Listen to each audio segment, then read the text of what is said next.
from thecompletepianist.com. I want to tell you a little bit about why I developed the Complete Pianist workbooks.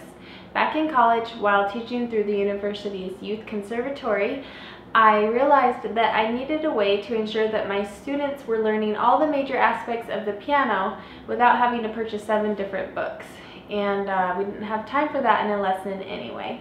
So that's when I decided to develop worksheets, which led to the workbooks. There are 13 levels of the workbooks from beginner to advanced. They cover topics such as theory, technique, ear training, flashcards, rhythms, interval training, and teacher resources, composition, plus more. So no matter what age you are or musical ability you have, I want to give you the resources to teach yourself, your students, or your children the piano. In this video, I will go over some techniques and ways to incorporate the Complete Pianist into your own learning. Here are the materials you'll need to get started. You'll need a 1 to 2 inch binder, and in the binder, you'll need 5 dividers. There are 2 books in here, the Complete Pianist workbook and another sight reading book I will tell you more about in a minute. You'll need a lesson book. Any lesson book from Piano Adventure series or the Alfred series are good. This one is level 1, and there's 2 levels to the series for the older beginner. It's the Accelerated Piano Adventures. That's a good one for anyone ages 10 and up who is just starting the piano. You will also need a metronome. Let's discuss in detail what I recommend for the binder. Label the first tab Assignments. Here's an example of a weekly assignment sheet. You can get some of these from thecompletepianist.com. If you are teaching yourself or others, it is really important to write down your assignments, keep track of your practicing, and this will help keep you progressing, and you'll be able to see any problem areas that may arise. The next divider will be labeled Workbook. This is the Complete Pianist Workbook Level 1. It starts out with the ear training section.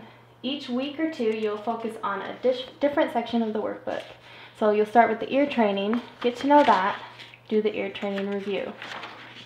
Simply work through it one section at a time. You'll then move on to the theory training, do the theory review,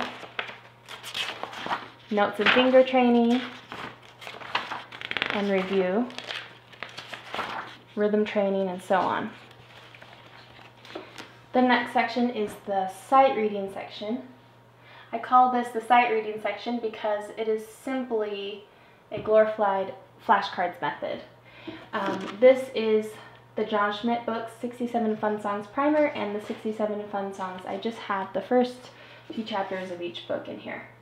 Once they complete these 2 books, they will know all the notes on the grand staff, plus more, and they'll be able to sight read any of these notes well in key signatures up to 3 sharps or 3 flats.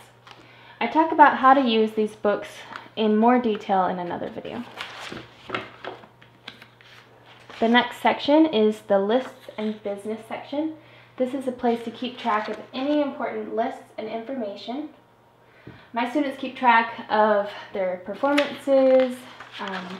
They can keep track of any information about composers, songs they know by ear or memory, or any songs that they've composed. This last tab is the sheet music tab. You will just simply a place to keep any loose sheet music you are working on or have worked on. I recommend keeping them in a sheet protector because this of course will help them last through time. For more information about the Complete Pianist method, go to our website and click on the document called Self-Taught Piano Lessons. It will explain everything in detail in that document. To keep up on all future videos continually being posted, subscribe to our channel. They will explain any of the workbook sections for you. We'll see you next time.